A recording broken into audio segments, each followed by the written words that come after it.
Hello and welcome to all our viewers in Nigeria and around the world to a news cycle on Global Television, coming to you live from the nation's capital, Abuja. I am Uyi Agumofwegwe. A quick reminder that Global Television is on DSTV channel 365 and free to air on Nightcomsat. President Bola Tinubu has dissolved the Governing Council of Nnamdi Azikiwe University, Awka, in Anambra State, and removed its newly appointed Vice Chancellor, Professor Bernard Odo, and Registrar Rosemary Owokike. The presidency announced this in a statement signed by Tinubu's Special Advisor on Information and Strategy, Bayo Onanuga. He also approved the removal of Ohie Kusalami as Pro-Chancellor and Chairman of the Governing Council of the Federal University of Health Sciences, Otukpo, in Benue State. The Senate has removed the chairman of the Code of Conduct Tribunal, Danladi Umar, over alleged gross misconduct. This decision, made pursuant to Section 157, subsection 1 of the Constitution of the Federal Republic of Nigeria, 1999, as amended, which empowers the Senate to remove key public officials following due process. The sacking followed a closed-door session lasting over 1.5 hours.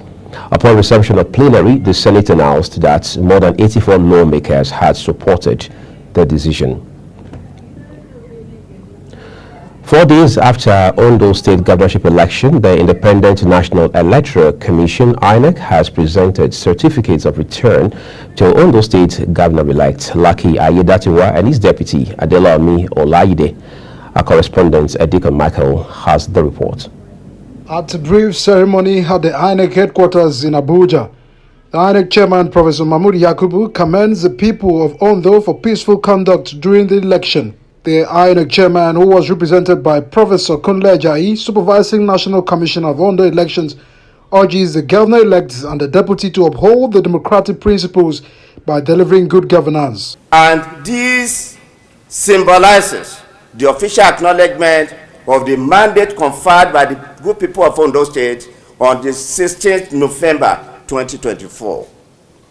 It is also a reminder of the trust that has been placed in you as the governor-elect and the deputy governor-elect to uphold democratic ideas and work tirelessly to deliver good governance. In his response, the governor-elect lauded the effort of the security agencies in their efforts to promoting peace and assured all people residents in Ondo State to run a people-centric governance. I also like to thank the security agencies. I commend their effort for their professionalism all through the election.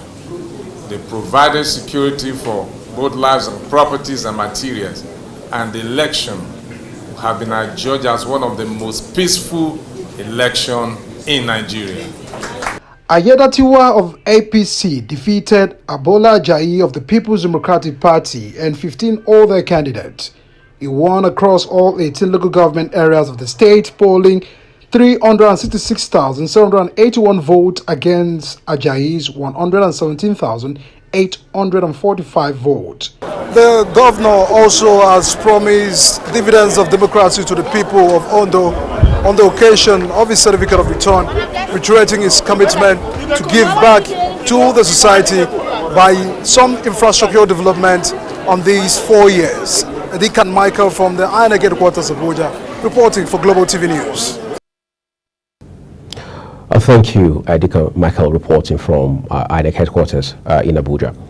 Following the annulment of his presidency, Musiliu Akisanya, popularly called MC Oluomo, has assumed office as the national president of the National Union of Road Transport Workers, NURTW. This marks the first time Akisanya has publicly announced assuming office since the appellate court's decision to reaffirm Ibinkole Barua as the legitimate union president. Akisanya, who was elected unopposed during an election at the Union Zonal Secretariat in Oshobo, Osun State, had his presidency nullified by a 3-member appellate panel.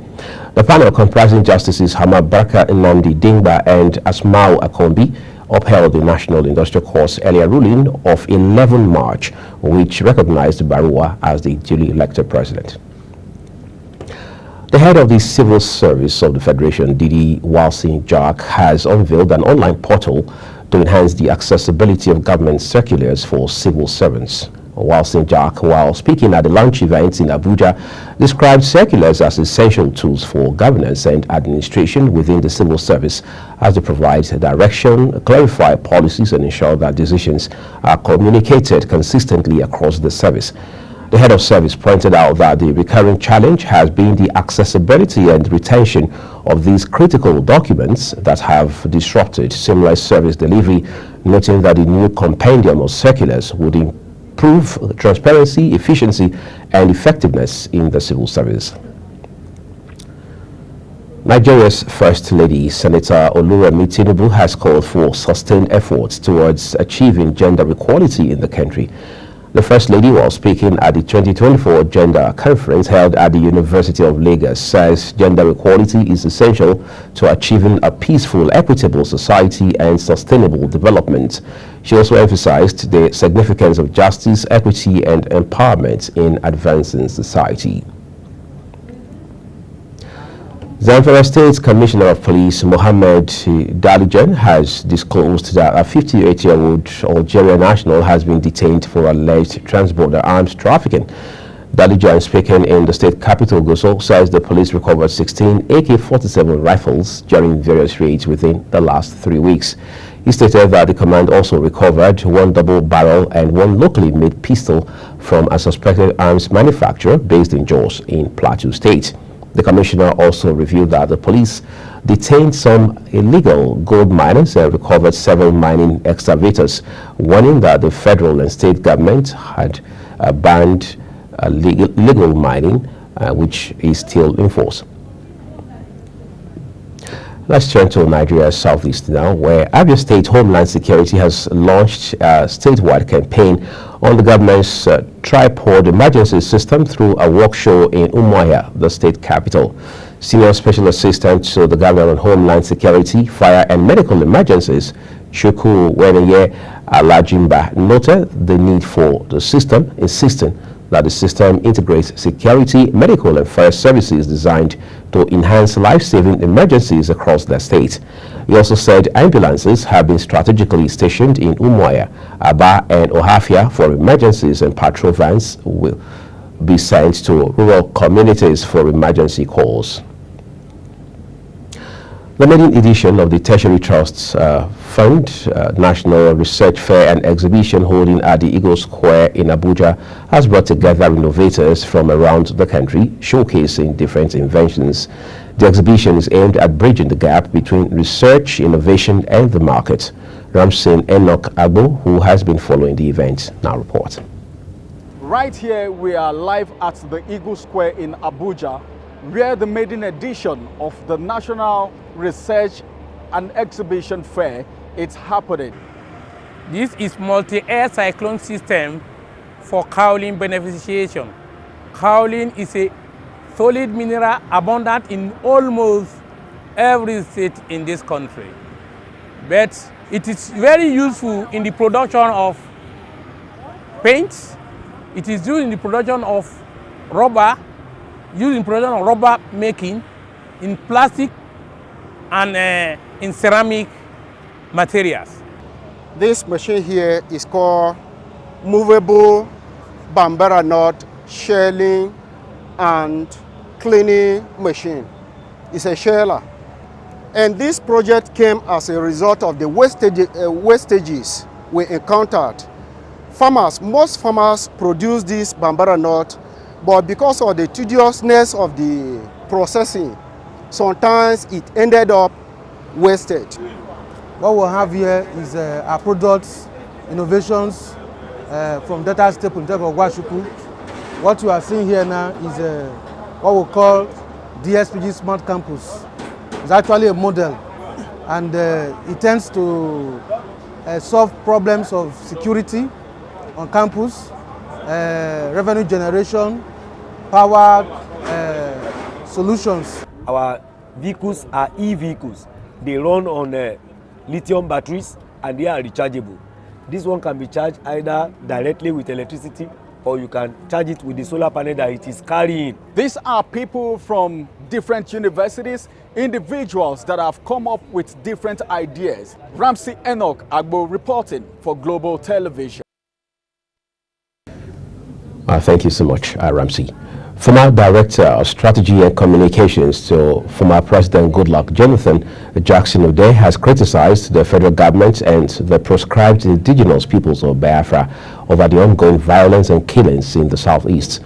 O'Day, in a statement, described the continuous killing of innocent people under the guise of enforcing a sit-at-home order as irresponsible and dangerous. He argued that such actions deny people their means of livelihood, especially amid widespread poverty and hunger and escalating insecurity in the region, therefore calling for a political solution to the Biafra agitation. The communication expert urged the agitators to channel their energy into democratic processes, as he suggested setting up a political platform to elect representatives who could push for a referendum on the matter through legislative means. Acting Chief of Army Staff, Lieutenant General Olufemi Oluyede, has ordered an immediate investigation into an alleged brutality by certain officers and soldiers of the Nigerian Army. This was contained in a statement by the Director, Army Public Relations, Major General Oyema Nwachukwu, in Abuja, stating that a viral audio-visual recording circulating on social media platforms purportedly showed a senior Army officer and two other soldiers in an altercation with a man and woman within the Abuja metropolis. Nwachukwu says the circumstances leading to the incident are not clear at the moment, but the Acting Chief of Army Staff has ordered that an immediate investigation be carried out to unravel the true circumstances surrounding the altercation. 209 persons have been confirmed dead in the tanker fire incident that occurred on October 14, 2024. This was disclosed by the chairman of the investigation committee on the tanker fire incident in Majia, Jigawa State, retired Deputy Inspector General of Police Hafizu Inuwa. Inuwa stated these were presenting the committee's findings to Governor Umar Namadi, saying the primary objectives of the investigation were to identify both the remote and immediate causes of the fire, assess the damage, and make recommendations to prevent future occurrences. During the presentation, the chairman reported that the committee engaged with key stakeholders, visited health facilities, and consulted with affected communities, underscoring the urgent need for action regarding the damage caused by the fire and the impact on affected families. The state governor commended the efforts of the committee for their timely report and assured them that the government would reveal the report for quick implementation. You're watching the live broadcast of News Cycle here on Global Television, coming to you live from Abuja, Nigeria's capital. When the News Cycle returns shortly, President-elect Trump picks former World Wrestling Entertainment Chief Executive Officer at Television's Dr. Oz for top roles. Details of this, as well as business and sports stories for you after this break. Please don't go away.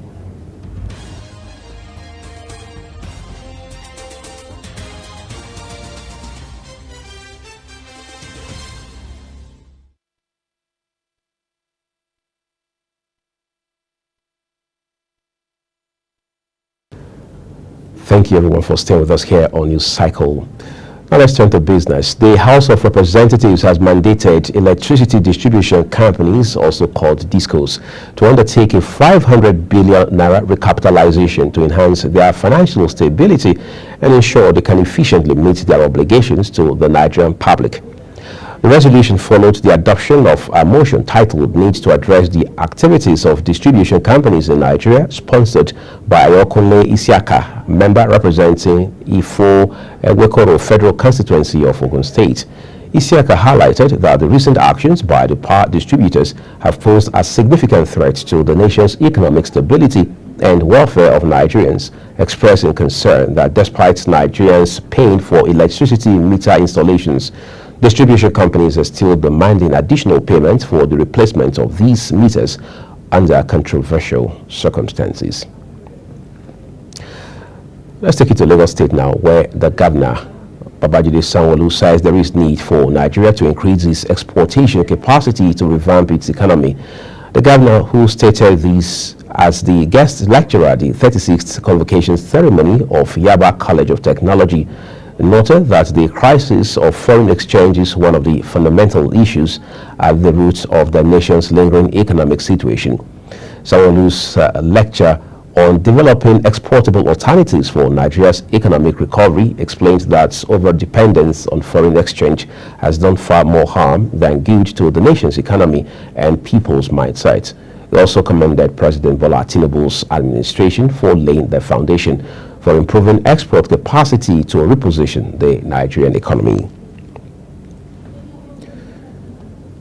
Managing Director of the Nigerian Sovereign Wealth Fund, Aminu Umar Sadiq, says the agency has invested about $2.833 billion towards the attainment of key sustainable development goals, SDGs, in the country since its establishment about 12 years ago. Umar Sadiq stated this when the House Committee on Finance paid an oversight visit to the agency. He further disclosed that the agency ranks among the best sovereign wealth funds globally, ranking joint first with New Zealand in 2023, Spain and Ireland with 96% each in the ranking. The House of Representatives has asked the Central Bank of Nigeria, CBN, and the Federal Ministry of Finance to immediately refund the 50% deduction made from the accounts of the Nigerian Shippers Council. The House, while adopting a motion moved by Abba Ahmed Sani, also directed the Ministry of Finance to release all outstanding 2% port development levy surcharge funds owed to the Council without delay. Leading debate on the motion, Abba Sani said the Ministry of Finance deducted 50% of revenue from the accounts of the Nigerian Shippers Council in December 2023 using the provisions of the 2021 Finance Act. He also expressed concern that the Ministry of Finance has been slow and inconsistent in releasing the 2% portion of the 7% port development levy surcharge allocated to the Council, resulting in delayed and insufficient funding. And now let's go further with the news. Ukraine says Russia is staging what it calls a psychological attack in spreading messages of a large attack on Kyiv and other cities. It comes as the United States Embassy in Kyiv is temporarily closed after it received information of an alleged potential significant airstrike on 20 November. Italy and Greece have also closed their embassies in Ukraine's capital, while the UK's embassy remains open. The Foreign Office has said the Spanish embassy closed for several hours, but is now open. U.S. President-elect Donald Trump has picked former World Wrestling Entertainment WWE Chief Executive Officer and his transition co-chair Linda McMahon as his nominee for Education Secretary. A long-time Trump ally, McMahon led the Small Business Administration during Trump's first presidency and donated millions of dollars to his presidential campaign. Trump earlier chose Mehmet Oz, a celebrity doctor and former TV host whose approaches have come under scrutiny to lead the Centers for Medicare and Medicaid Services. Let's bring it closer to home now. South Africa has assumed the presidency of the G20, becoming the first African nation to lead the influential bloc of the world's largest economies. The handover ceremony took place during the G20 summit in Rio de Janeiro, Brazil, where the Brazilian president, Luiz Inácio Lula da Silva, officially transferred leadership to South African President Cyril Ramaphosa, who pledged to prioritize Africa's development and the global South's interest during his tenure. Quite a milestone for South Africa and indeed the African continent.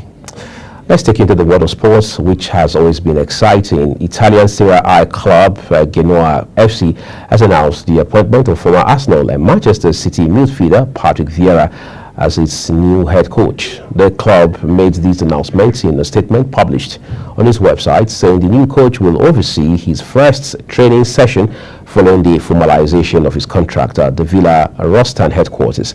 Vieira, a former French defensive midfielder, was a key member of Arsenal's historic Invincibles squad that clinched the club's third English Premier League title.